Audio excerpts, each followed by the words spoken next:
नमस्कार। बड़साही विवेकानंद शिक्षा केन्द्र 25तम जन्मवार्षिकी सिल्भार जुबली आज अनुष्ठित होउछि। एथिरे अतिथि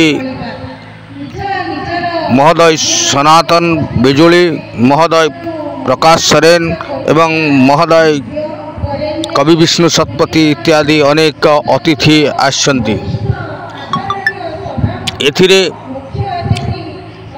भारतर पूर्वतन प्रधानमंत्री डॉक्टर मनमोहन सिंहकर भारत प्रति अशेष अवदान, तेणु तांकर अमर आत्मार सद्गति निमित्ते समस्ते दर्शक तथा अतिथि समस्ते 1 मिनिटर नीरव प्रार्थना कले।